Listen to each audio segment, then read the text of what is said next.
My self doctor Manju Meena, assistant professor in chemistry from government college Kota. आज हम रासायनिक अभिक्रियाओं की क्रियाविधि के अंतर्गत कार्बनिक अभिक्रियाओं के प्रकार अर्थात टाइप्स ऑफ ऑर्गेनिक रिएक्शंस के बारे में अध्ययन करेंगे।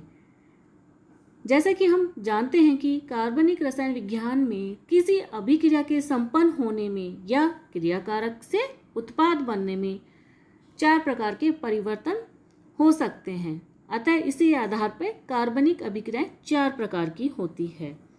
फर्स्ट है योगात्मक अभिक्रियाएं या एडिशन रिएक्शन।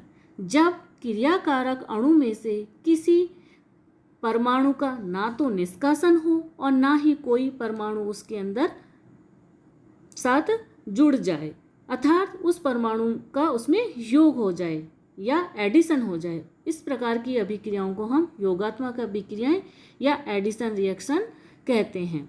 सेकंड है विलोपन अभिक्रिया। विलोपन अभिक्रियाएं क्या होती हैं? जब क्रियाकारक अणु में से किसी परमाणु या समूह का निष्कासन तो हो लेकिन उसके स्थान पर जुड़े कुछ नहीं, अर्थात विलोपन या एलिमिनेशन हो। अतः इस प्रकार की अभिक्रियाओं को हम विलोपन या एलिमिनेशन रिएक्शन कहते हैं। थर्ड है प्रतिस्थापन अभिक्रियाएं या सब्स्टिट्यूशन रिएक्शन। इस प्रकार की अभिक्रियाओं में जब क्रियाकारक अणु से एक परमाणु अथवा मूलक निकले और उसके स्थान पर दूसरा परमाणु या मूलक जुड़ जाए, अर्थात प्रतिस्थापन या सब्स्टिट्यूशन संपन्न हो। अतः इस प्रकार की अभिक्रियाओं को हम सब्स्टिट्यूशन रिएक्शन कहते हैं। फोर्थ है पुनर्विन्यास अभिक्रियाएं या रीअरेंजमेंट रिएक्शन। इस प्रकार की अभिक्रियाओं में क्रियाकारक अणु से ना ही तो कोई परमाणु या समूह निकलता है, ना ही कोई परमाणु या समूह उसमें जुड़ता है, वरन उसके स्थान पर अणु के परमाणु या समूह अपनी स्थिति बदलकर नए उत्पाद अणु में परिवर्तित हो, अर्थात अणु में पुनर्विन्यास या रीअरेंजमेंट हो। तो इस प्रकार की अभिक्रियाओं को हम पुनर्विन्यास या रीअरेंजमेंट अभिक्रियाएं कहते हैं। फर्स्ट है योगात्मक एवं एडिशन रिएक्शन। ये अभिक्रियाएं असंतृप्त यौगिकों का अभिलक्षणात्मक गुण है। इन अभिक्रियाओं के अंदर एक पाई बंध टूटता है और 2 नए सिग्मा बंधों का निर्माण होता है। इस प्रकार एक असंतृप्त क्रियाकारक अणु से एक संतृप्त उत्पाद अणु बनता है। योगात्मक अभिक्रियाएं 3 प्रकार से संपन्न होती है। सबसे पहले हम इलेक्ट्रॉन्स में ही योगात्मक या इलेक्ट्रोफिलिक एडिशन रिएक्शन के बारे में अध्ययन करेंगे। ये अभिक्रियाएं एल्कीन और एल्काइन युक्त यौगिकों की अभिलक्षणात्मक अभिक्रियाएं हैं। इसके अंतर्गत हम 2 प्रकार की अभिक्रियाओं का अध्ययन करेंगे, हैलोजन व हाइड्रोजन हैलाइडों की योगात्मक अभिक्रियाएं। उसमें सबसे पहले हम हैलोजन का योग एल्कीन या एल्काइन पे किस प्रकार से होता है उसको हम देखेंगे। एल्कीने हैलोजन के साथ क्रिया करके डाई हैलोजन व्युत्पन्न बनाती हैं। जैसे कि हम यहाँ देख सकते हैं कि एल्कीन H2 के साथ क्रिया करके डाई हैलो व्युत्पन्न बना रही है। यदि यही अभिक्रिया एल्काइनों के साथ हो तो अभिक्रियाएं 2 पदों में संपन्न होती है। इस कारण से एल्काइन से टेट्रा हैलो व्युत्पन्न का निर्माण होता है। मैकेनिज्म या क्रियाविधि।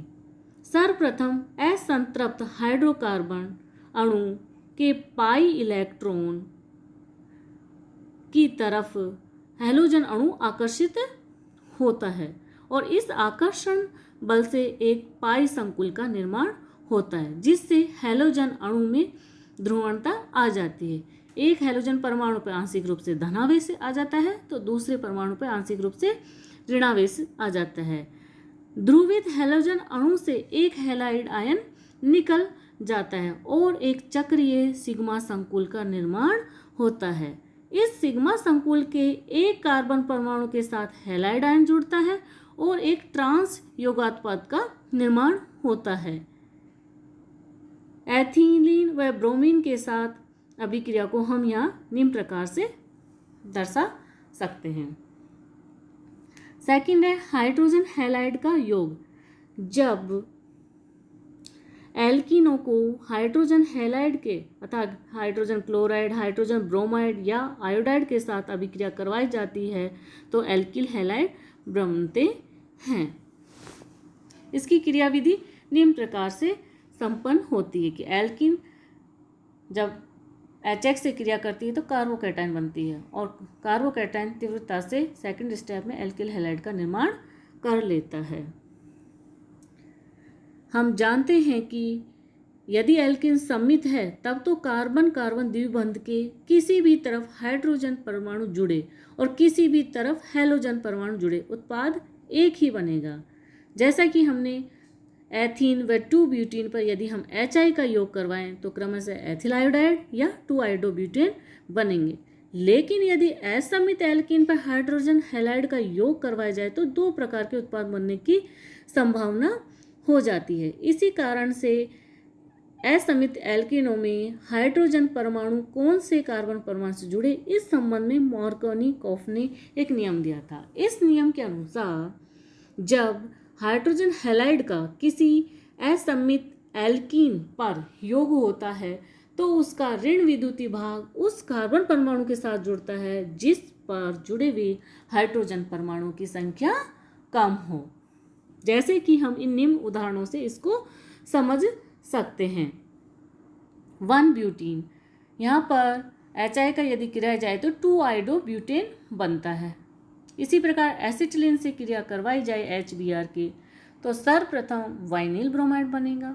फिर दोबारा से HBr की क्रिया वाइनिल ब्रोमाइड के साथ करवाई जाए तो एथिलीडिन ब्रोमाइड बनता है, जिसको हम निम्न क्रिया विधि के द्वारा समझ सकते हैं।